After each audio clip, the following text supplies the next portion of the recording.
Welcome to Wealth Made Simple with Shaz, where you'll learn how to master your money through business, property, and tax-saving strategies. Your host has collectively helped his clients make tens of millions of pounds in additional profits through these strategic approaches to business. Introducing Shaz Nawaz, an award-winning chartered accountant, property tax expert, entrepreneur, and property investor. This week on Wealth Made Simple, I will be sharing with you some of the top traits and habits of wealthy people. And what's really important for this conversation is that, in my experience, I'd say 90% of success is about mindset and habits, and 10% is about implementation of your goals and activities. Because once the mindset is right, and with the mindset you then fix the key habits, once you've got that sorted, you're then more likely to do the things that you need to do. Whereas most people, with the mindset that they may have, or some people, the mindset they may have is focused on either being unable to achieve things, sometimes perhaps being negative, sometimes perhaps thinking about the downsides too much, and sometimes dwelling too much in the past and how things have gone wrong. Whereas a positive or a growth mindset is all about learning, development, improvement, thinking tomorrow is and will be a better day than today and the past. So it's a very different approach to take, and to get there, it's a journey. This doesn't happen overnight because we're all a product of our own experiences, education, environment, upbringing, so on and so forth. So to undo those things and create new habits is easier said than done. And this takes a long time, but those who are committed to improving, changing, wanting to be more successful, whatever that may mean to everybody individually, will do things. Those who don't will sit there and will look for 101 excuses for why things can't be done, and will always just sit there and complain. And I'm sure because you've tuned into this episode, you are one of the people who wants to have a positive mindset and wants to improve, increase, and have a more healthy and wealthy lifestyle. So with that, let's get cracking with the key habits and traits of successful and wealthy people. The first one, which I think is extremely important, is they have single goal focus. And some people refer to this as laser focus, because successful people understand they can't do everything. They also understand that they need to prioritize the really important things that only they can do, and the other things they either let go of or they delegate. Whereas the majority of people tend to have a long to-do list or do list, and it just keeps adding on and on and on in terms of more tasks being added on, and they can never catch up. That's because they are doing the tasks which are important, not so important, urgent, not so urgent, and some are, for want of a better expression, below their pay grade, but they just do them because either they're used to doing them, or they think it takes too long to train somebody else up, or there's some other reason where they maybe can't afford to employ somebody to do those tasks. Whatever the reason may be, they are overwhelmed by having too many things to do. So I think it's incredibly important to be single-minded and have a single focus on the things that you really want to achieve, or it could be just the one thing that you want to achieve. And with that, I'm going to link that with what Warren Buffett used to do and talk about, which is the 5-25 rule.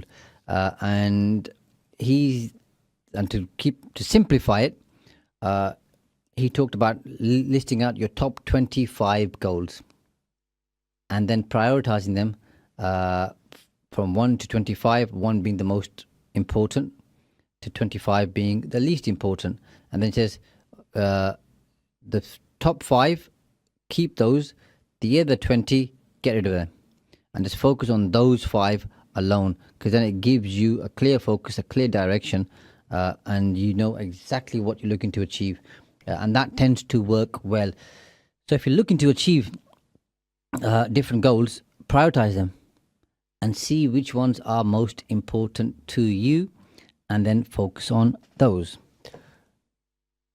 So that's a good way to move forward. And other people that I know will either focus on one thing, or what they will do is have three things that they focus on. And sometimes these are specific goals. Sometimes these are things which are functions. So they might have a keen interest on sales, on marketing, on people development in their company. So they'll take charge of those three functions or departments, yeah, and then leave the others to their team members. So it depends on how you want to see this in terms of the overall vision and direction, or do you want to get more into the detail and focus on certain activities? That's obviously totally up to you, and every business is different, every person is different. So you need to obviously decide what is most important to you at this particular time. Linked with that thing that we're talking about, Warren Buffett, successful people also invest carefully. So they make very careful investment choices, which focuses on opportunities and the best potential return. And obviously, this depends on what the investment activity or goal is. Are you investing in gold? Are you investing in silver? Are you investing in property? Are you investing in the stock market? Are you investing in somebody else, something else?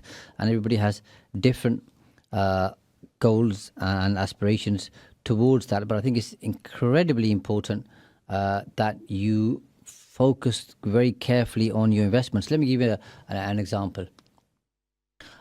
Working obviously a lot in the world of property, you have some people who will buy.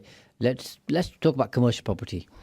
They'll buy commercial property, and they won't always pay too much attention to the rental income, because they just want to buy a property because they want to increase their portfolio, and they might get a 5% return, 6% return, 7%, so on and so forth.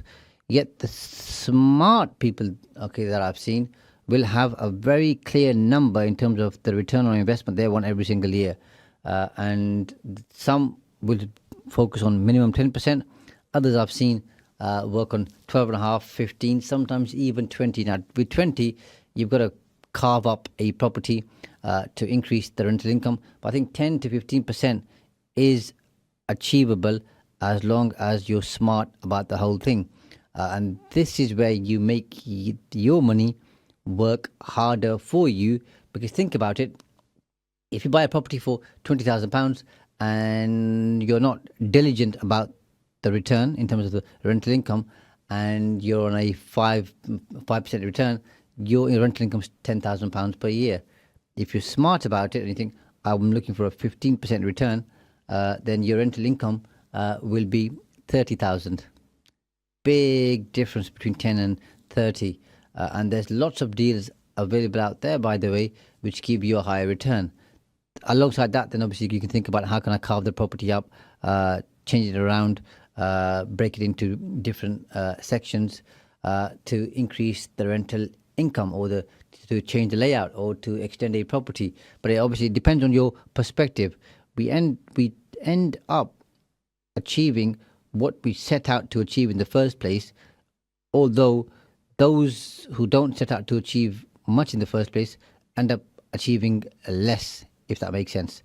So have a very clear priority in terms of the investments you want to make and the return that you want to achieve. Because if you don't have that in place, then more often than not, like most people, you'll end up achieving maybe one or two good returns, depending on how many properties you have. But for the majority, it will be average to mediocre return. So make sure that you make your investments work hard for you, because it's important. Alongside that, successful and wealthy people teach success habits. So they tend to teach good daily success habits to their children, to their colleagues, to their associates, to their friends, because they understand that cultivating a positive habit can change one's outlook and can change one's life. And while they're helping and supporting others by teaching them success habits, they're also obviously giving information and value, but at the same time, they've implemented those habits themselves. So you've got to do something first before you start sharing that with other people, because you gain credibility if you have done something and then you can share that, as opposed to, let's say, somebody who isn't an early riser and says, the majority of successful people tend to wake up early, so I think you, Mr. or Miss X, should wake up early, it's good for you. And yet when the other person asks them what time, they say, oh, I'm a night owl, I'm not a morning person. Well, that isn't going to be congruent and isn't quite going to work. So if you wake up early and you share that with other people and share the benefits, other people are more likely to pay attention to you and take you as a credible source of information. So it's incredibly important that you lead from the front. Taking risks is again important, but your attitude towards risk depends on how ambitious you are and how you perceive risk. And again, this is personal to every single person. I'm not here to share with anybody what their attitude towards risk should be, because that's based on their own profile and their own view of life and what's happened in the past in terms of mistakes and things that have gone well. But generally speaking, people who tend to be more successful and wealthy tend to take calculated risks, but also they tend to take bigger risks because they understand it's a bigger upside and a bigger return. But of course, when the risk increases, then the chances of losing something also increase. So you've got to balance that out to see what works for you. And the more confidence that you gain and the more deals that you do, the more you are prone and open to taking a bit more risk because you can afford to. So again, this is different for every single person. It just depends on where you are in terms of your own journey. But one thing that most successful people do is they have usually a morning ritual. And this is different for different people. For some people, it will be wake up in the morning, say a prayer. For others, it will be read a book. For others, it'll be go for a walk. Some will do yoga. Some will do meditation. Different people have different things that they tune into that just helps them to relax their mind in the morning and just make a good start. So having a morning ritual is a very good habit to have in place. And what that is obviously depends on you and how you perceive things. Something else which you ought to do in terms of looking at successful people is focus on your strengths. All too often, people tend to focus on their weaknesses and what they're not good at. And sometimes they think they're not good at most things, or they think they're worse at something than they actually are. So when you focus on your strengths, then you can look at how you can leverage those strengths and achieve more. And once you know what your strengths are, then this is quite simple. Then you do things which are in line with your strengths. Those 5 into 25 that I shared, when you prioritize, you make sure you prioritize the 5 which are most important to you but are aligned with your strengths. So you can focus on those, and the rest you either don't do or you delegate. So it's important to go on that journey to understand what you're good at. And have you done that exercise? Have you sat down and looked very carefully at the things that you're good at and the things that you're not good at? And this isn't, by the way, based on, get a blank piece of paper and just write things you think you're good at. This is about looking at your past and thinking, what have I achieved? How did I achieve it? And what part did I play in making that happen? And if you list the last 5, 6, 10, 15 things that you've achieved over the last, 1 to 10 years, you'll see a pattern in terms of the things that you achieved and what you did. And what you did, obviously, is based on the strengths that you have. And having that kind of focus on your strengths and understanding of your strengths is extremely important, in my view. Successful people also are very good at nailing the basics. So they understand what the basics are in terms of wealth building, wealth accumulation, uh, saving, investing, managing their finances, managing their habits, managing their weaknesses, and controlling their weaknesses. So these are kind of basic things to some extent, especially in terms of saving, investing, managing your finances, and having a focus on wealth generation and accumulation. And you need to get comfortable with this if you are serious and committed to becoming wealthy. And of course, talk is cheap, and everybody wants to, have a pay rise, and everybody wants to some extent. When I say everybody, I'm generalizing, but the majority want to have a pay rise. The majority want to be more wealthy. The majority want a bigger saving pot. They want more returns, but the hard yards and the hard miles that come with that is where most people fall short. So you'll see quite often in the new year, lots of people talk about being fit and getting ready, for their next holiday. So they'll join a gym, but after day one, week one, month one, okay, quarter one, some of them stop attending the gym simply because it's hard work. So therefore, they don't have the impetus, they don't have the energy, the enthusiasm to see things through. And wealthy people are really good, and successful people are really good at seeing things through. And that's easier said than done, but that obviously depends on your own drive and your commitment. And if you really want to do something, like I've said before, you'll find a way of doing it. If you don't want to do something, you'll find 10 excuses for why you ought not to do it. And that obviously just depends on how you are as a person.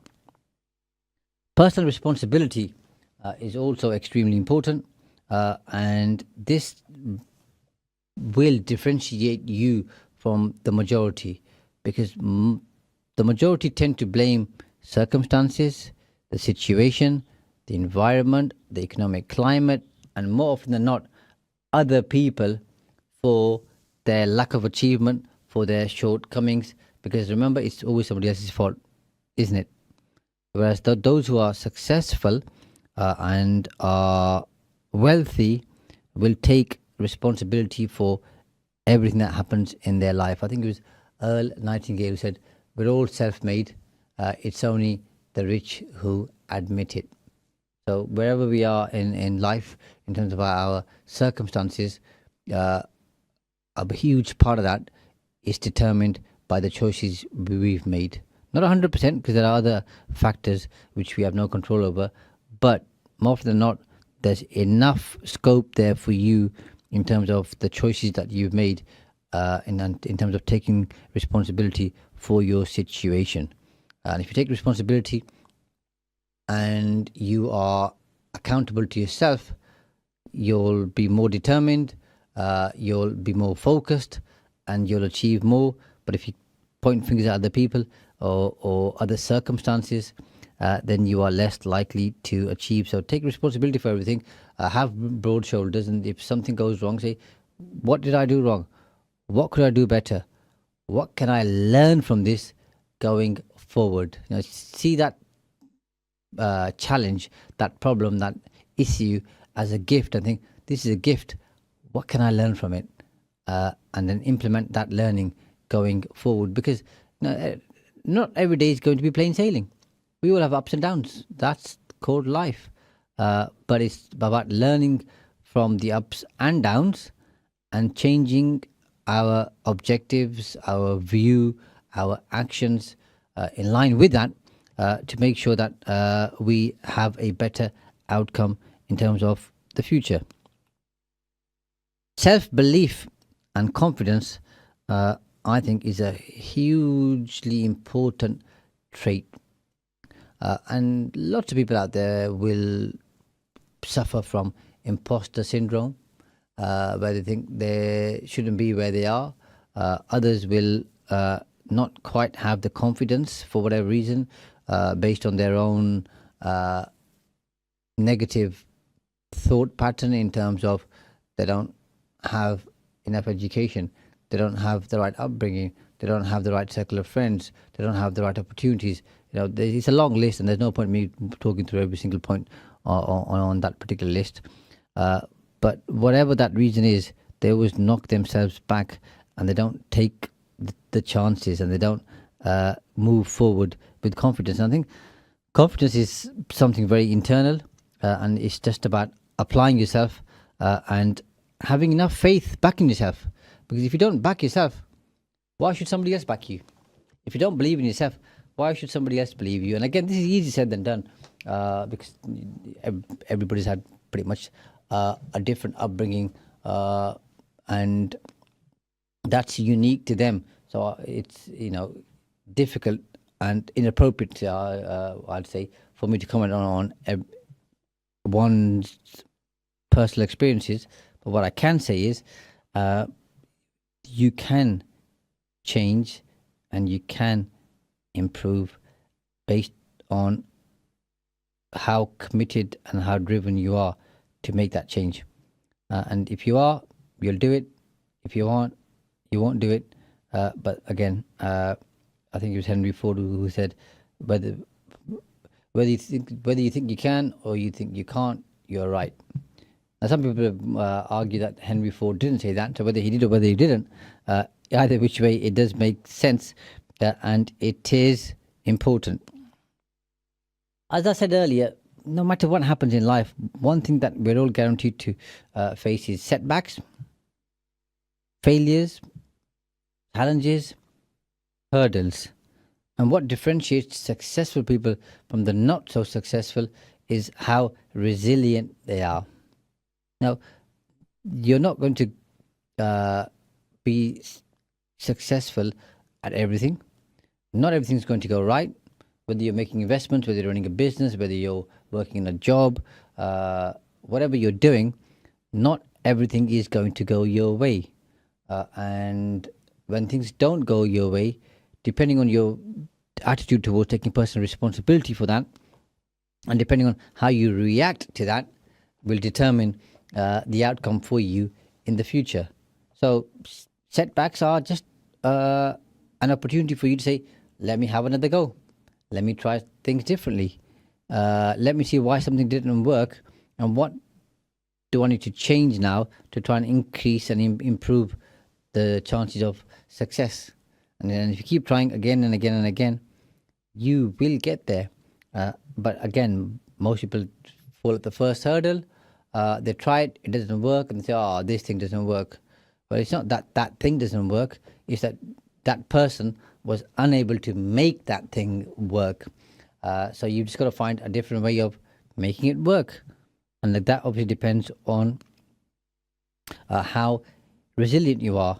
Linked with that, resilience is hard work.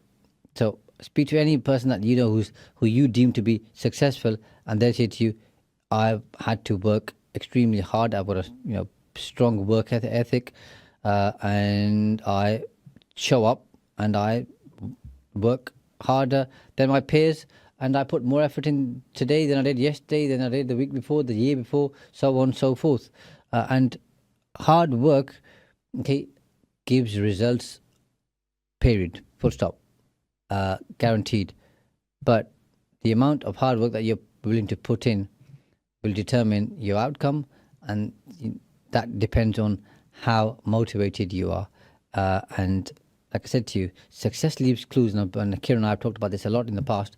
So you look at people who are successful, whether you listen to their interviews, whether you read their biographies, autobiographies, their articles, so on and so forth, or you hear them speak at an event, pretty much every single person in a roundabout way, when asked, will say that they've had to work extremely hard to get to where they want to be, or where they are. So that is a very clear indication from my point of view that to achieve what you want to do, you've got to work hard, and you've got to be resilient, and you've got to have good habits. You've got to have a clear focus. You have to nail the basics. You've got to take personal responsibility, for the things that have happened in your life, be it positive, negative, upsides, downsides, and you've got to be resilient. And all of these things, it seems like a long list, and I've got plenty more for you, by the way, and in this episode. But these things require effort, and if you put the effort in, you'll get the results. If you don't, you won't. And again, Kieran and I have both said this before. Making money and making excuses is mutually exclusive. You're doing one or the other. So it's up to you which one you do. And as I've just mentioned a few seconds ago, what's really important is that successful and wealthy people are happy to agree to disagree. So they aren't always looking for people to surround themselves who are like sheep and who agree with them. They want to hear different points of view and different perspectives, so they can challenge their own mindset. They can challenge their own opinions, views, thoughts, and see things differently. And yet most people will say, oh, but that leads to a debate or argument, and I don't want to argue. Well, it depends how you see things. Are you having a discussion to see a different point of view, or to gauge, understand, appreciate, recognize, acknowledge a different point of view? Or are you looking to talk to somebody else and get them to see and do things how you do them? Because if you force your own views on other people, others will be more resistant. If you share your view and acknowledge that there are different ways of doing things and take on board their view, you'll learn and improve, so will they. So successful people have an open mind and understand they don't know everything. They also understand they never will know everything, and that every day is a school day and every day is for learning. With that, these people also value their time. So they won't sit there and have pointless debates and arguments, be it physically, face to face, okay, or through an online platform or social media, etc., because they know that that's a waste of their time. These people understand that time is a precious resource. Once gone, can't come back, and nobody can make it come back. And they have a very clear emphasis on productivity and efficiency, both for themselves and their team members. Because once you've lost a minute or an hour or a day, that's it, it's gone. It's never going to come back. And the older you get, the more that you appreciate and the more you recognize and the more you value these things. So whatever time that you allot to your work every single week, make sure that you can get as much juice out of that time as possible. By juice, I mean, when you're squeezing that lemon and getting every final or last drop from it, that's what you should do with your time as well. Say, how can I be as productive as I can in the time that I've allocated to doing the things that I want to do? And then obviously there's finding efficiencies, and there's finding ways to be more effective, and then there's obviously then finding people who can work with you and delegating to them. But value, because if you value your time, then others will value your time as well, and you'll value others' time. If you don't value your own time, then you'll be sat there and talking to people about random conversations and different things, and you won't be focused on achieving your goals. And if you meet, the more successful somebody is, the more that you'll see they're more focused on their time. So if someone's extremely wealthy and extremely successful, if you meet with them, they might give you half an hour of their time, 15 minutes of their time, 10 minutes of their time, so on and so forth. They'll give you less. The people who are less successful tend to, in their mind, have more time on their hands, so they'll give you 2 hours. And what's interesting is this, and I've done this exercise many a time, whether I allocate half an hour for a meeting, an hour or an hour and a half, okay, I always tend to fill that with whatever we want to talk about. By that, what I mean is, if I allocate an hour and have 3 agenda points, we'll sit there for an hour and talk about those 3 agenda points and maybe some other things, random things in between. If I assign half an hour to that, we'll still get everything covered in half an hour, but there'll be less random conversations and they'll be more focused. So now I keep the time tighter, shorter, so we're all focused because we know we've got half an hour, so we've got stuff to talk about, and we better get on with it. So I build less slack time and more focus time, and that's what successful people do because they value their time, and they want to get the most out of every single hour, every single day, every single week. And you and I ought to do the same every single day because it's incredibly important. The wealthier somebody becomes, generally speaking, the more you'll see, and this again, no one statement applies to everybody, but generally what you'll see is those people have avoided single income reliance. So they've diversified their income source, and they don't have one source of income. And again, you'll have heard me talk before about the number one being the most dangerous word number in business. So having one main customer, having one source of income, having one main product or service, having one way of marketing, having one key employee, having one of anything is dangerous, because when that one thing goes wrong or doesn't quite work, then you're scuppered. So you've got to have more than one. So diversifying and having different sources of income helps you to increase and improve your wealth quicker than anything else. Because if you think about it, let's say you've got a business and you're making, let's say, £50,000 profit per year, and then you create a sideline business. Let's say it's an online business where you're selling some products and you're generating £20,000 a year. If you're smart about it, the £50,000, and this is just an example, by the way, and this isn't going to work for everybody, so focus on the principle and concept as opposed to the figure. If the £50,000 is enough and adequate for you to maintain your lifestyle, then the £20,000, and let's forget the tax here because we're just keeping it simple.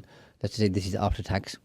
The £20,000, okay, as tempting as it is for you to spend that money, okay, by increasing your expenditure or buying lavish things or luxury things or buying a bigger house, so on and so forth, the successful people will say that £20,000 I'll reinvest and make that work hard for me, so I don't have to work as hard, so I can increase the return on investment and the positive cash flow that I get every day, week, month, year, so on and so forth.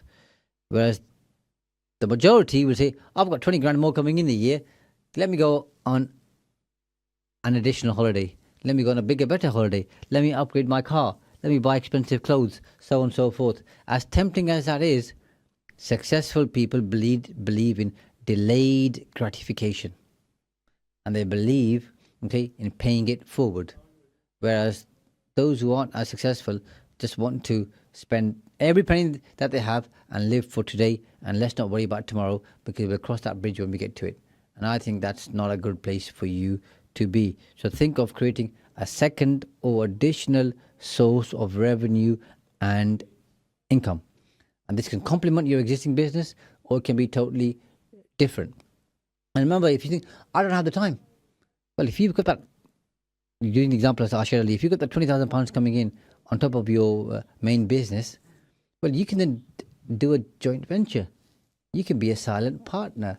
You can be an investor, and you can help somebody else set up in business and say, give me, let's say, a 20% share, and I'll invest X amount to help it going, and I'll also give you some working capital.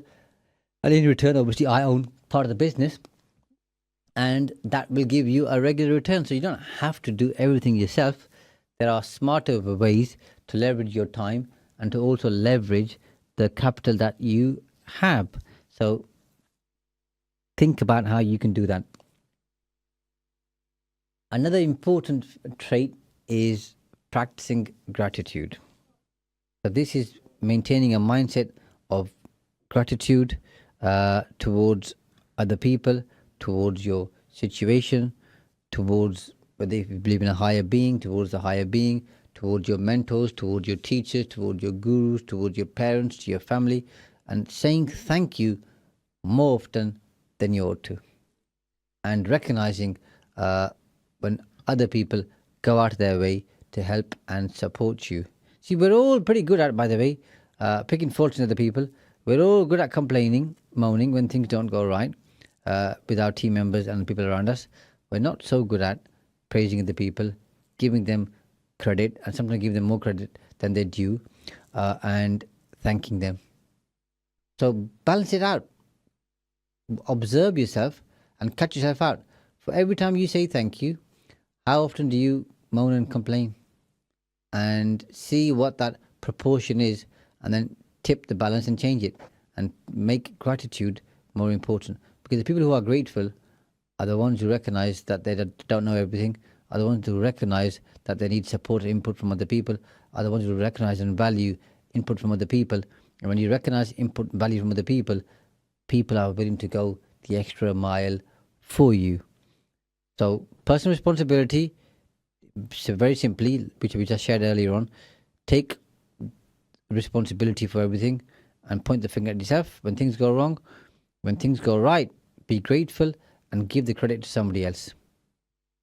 I think it was Zig Ziglar who said, we can achieve anything in life so long as we don't care who gets the credit.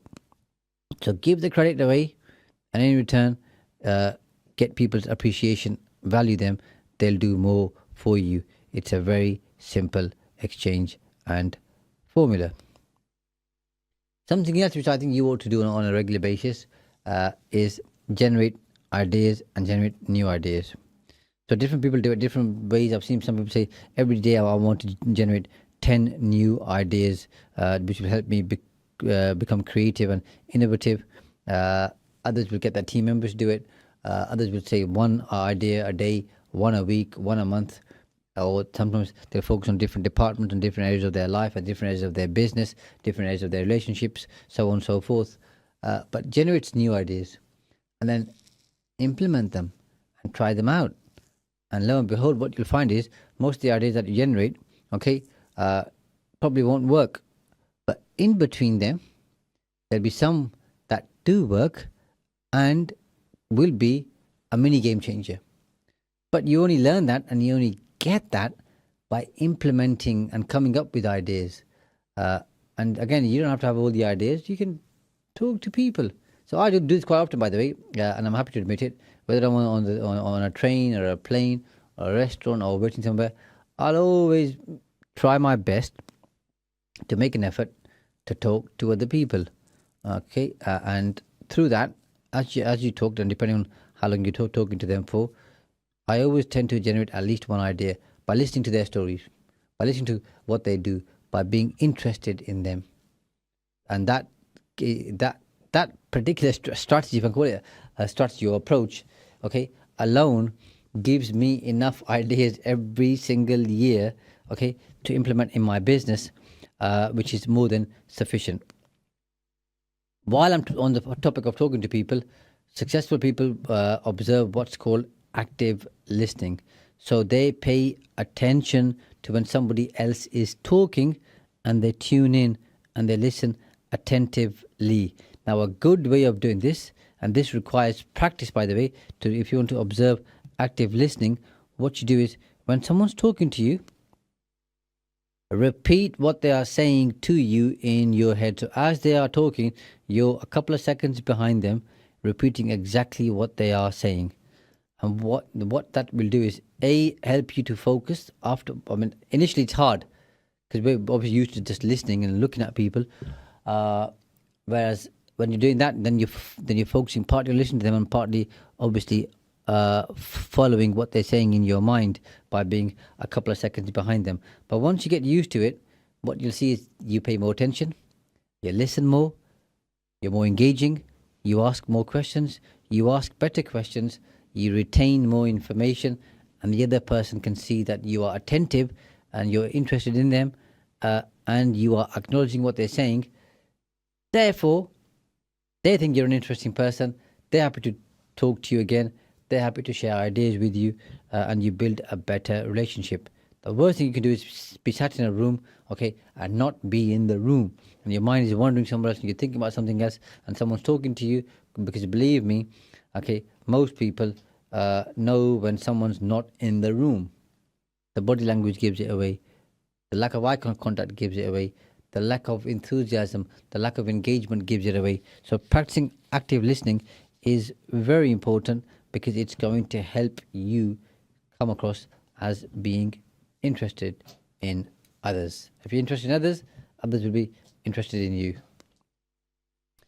Successful people will also challenge themselves and they'll go beyond what they think they can achieve and they'll push themselves. Because remember, you and I don't compete with anybody else. We're competing with and against ourselves. And that's based on whatever challenges we set for ourselves, whatever belief we have about what we can achieve, whatever goals we set. So push yourself to go that extra yard. Because if you keep pushing, and you'll go through growth, you'll go through pain, you'll go through challenges, you'll go through hurdles. But when you look back after a year, 2, 3, 4, 5, so on and so forth, you'll find you've become a very different person, both in terms of mindset and in terms of physical achievement and the way that you see and do things. In terms of challenging yourself, also learn to live in the future. Way too many people live in the past and they carry too much baggage, excess baggage. And the minute you talk to them, it's all doom and gloom, and they talk about how the world's an unfair place and how they've been cheated and how life just isn't fair. And truth be told, most of us don't want to talk to those type of people most of the time, because we tend to think they are miserable and that they just don't believe in themselves and that they bring us down. So we want to have happy conversations. We want to have productive conversations. Now, of course, sometimes somebody's going through a hard time, and I get that, and we're there to support them. And they'll talk about how things are going wrong, and you put your arm around them and you support them. Absolutely fine. But someone who has a consistent habit, always, moaning and groaning, aren't exactly going to be the life of the party, and people aren't exactly going to queue up to meet them and see them. So when you live in the future, then you focus less on the past, and the mistakes and how things have gone wrong, and those are for learning. But the future is for living, because that's the only thing that you can influence. Can't go back and change anything. Go forward and change things and make sure you don't repeat the same mistakes and do the things that you should not have done. So don't do the things that you should have done, and do the things that you ought to do. So live in the future. Make tomorrow your best day, and the day after your best day. So your best day never comes, because your best day is always to come. Because if you already had your best day, then what's the point of carrying on? Right? Because it's over, then it's downhill. So always see the next day as your best day, and you'd keep approaching life like that. So live in the future. Something which has helped me a lot over the past is reading daily. And you'll see successful people, whether it's Warren Buffett or others, they read daily, and they read on different things, by the way. So this could be on personal development, this could be on history, this could be on a particular person, this could be on a particular place, this could be something we do with business, it could be fiction, non-fiction, so on and so forth. It all depends on what you like, but reading is a brilliant habit. It opens your mind, changes your perspective, and books, I believe, are your best friend. Because one, they don't answer back. Two, they are giving you huge value for your learning and development. And life is about getting education. It's about lifelong learning. It's about going on a journey. And again, I talked earlier about your strengths. Look at your weaknesses, and if you want to improve on those weaknesses and make them strengths, or at least make them less of a weakness, then read on those topics. So if you're not a good communicator, read books on communicating. If you're not good at writing, read books on how to become a better writer. If you're not good at relationships, read books on how to improve relationships. or how to be a better manager, how to be a better person. Lots of literature exists out there, and make use of it. Why wouldn't you? I mean, it's obvious, isn't it? Successful people also avoid gambling, and this is a good one, by the way, because they understand that gambling is a zero-sum game. It by no means is an investment. You're doomed for failure. Most people lose money, so why would you enter into a game of losing money? Now, of course, this becomes a bad habit, and people then are stuck in that particular frame of mind. But avoid it in the first place. And if you are in that place, then seek support and get out of it. Because the only thing I think you should be gambling is, and if I use that loosely, by the way, is taking risks in your business, because that's like a gamble, but it's not a zero-sum game, because you're trying things. But the physical act of gambling, going to a casino or elsewhere, is something that the majority of rich, successful, wealthy people avoid. Some of them obviously love to gamble, the majority don't. And I think it's a fantastic thing to avoid, because more often than not, unfortunately, I've seen it end in tears for people, where they lose their livelihoods, they lose the will to live, they lose their family, they lose their relationships, and it does end up in tears. So avoid that at all costs. Successful people also focus on regular exercise and eating healthy foods. So those two things I think you ought to do.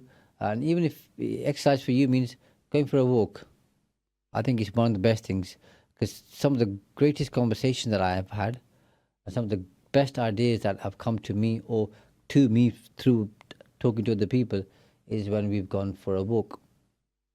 And most people think I don't walk much. I probably don't, but I do walk enough when I need to, just to keep my mind fresh. And I do more walking on holiday than I do when I'm at work, because there's less time, because my time's filled with other productive things that I need to do. But exercise, and whether it's going to the gym, whether it's walking, running, or doing whatever you need to do, exercising mentally and physically is extremely important, as is eating healthy food. Living below your means is something I've talked about a lot. Wealthy people participate and do this better than most others, okay? Because when you live below your means, you'll have enough to save for a rainy pot, you'll have enough to invest, you'll have delayed gratification, you'll know that you have enough, okay, month left after, sorry, you'll have enough money left after the month, as opposed to having more month left after the money. And again, people find this hard. If they earn more money, they want to spend more. It's the law of diminishing returns in a roundabout way. But you need to avoid that temptation and think, I've worked harder, I've increased my income, increased my revenue, increased my profit, increased my net salary, so on and so forth, whatever it may be. Now, the extra, how can I, make that extra work extra hard for me? Whereas most people, like I said, will spend it. So live well below your means, both in terms of the house that you have, the car that you have, the holidays you go on, how much you eat out, how much you spend on clothes, how much you spend on subscriptions, so on and so forth. Keep it tight, because budgeting is extremely important. Successful people budget better than most of the people. Why? Because they understand the importance of this. They know they've got to manage their money properly. They know they've got to manage their finances properly. They know how quickly money can disappear into invisible costs. So they keep a budget, okay, and they track their personal wealth and through their budgets as well, and add to it. Because if you don't have a budget, then you're just, money comes in, you're spending it. But if you have a budget, say, our budget for eating out as a family, for example, this isn't my personal budget. I'm saying you could say to yourself, your budget for eating out as a family every month is, let's say, £100 or £150, or more or less, depending on what your income is. and then you stick to it. And every time there's an additional takeaway to order, whether it's Uber, Just Eat, okay, an online app or a phone call, or going around to the local takeaway to buy food, but this is not within the budget. And you might think that's too disciplined or too prescriptive, but if you want to achieve things, then you've got to set rules and ground rules and boundaries and parameters and non-negotiables. And it might sound dull and boring, but that's what works. But if you don't, and you just go, you're blasé and gung-ho, then you're not going to be as successful. And wealth is a frame of mind. It's about attitude and behavior. Thanks for listening to Wealth Made Simple. You can follow and contact Shaz on the Facebook pages Entrust Property Tax and The Profits Wizard. You can also find Shaz on LinkedIn, YouTube and Instagram. Alternatively, email him at shaz@aa-accountants.co.uk. Build your wealth by mastering money.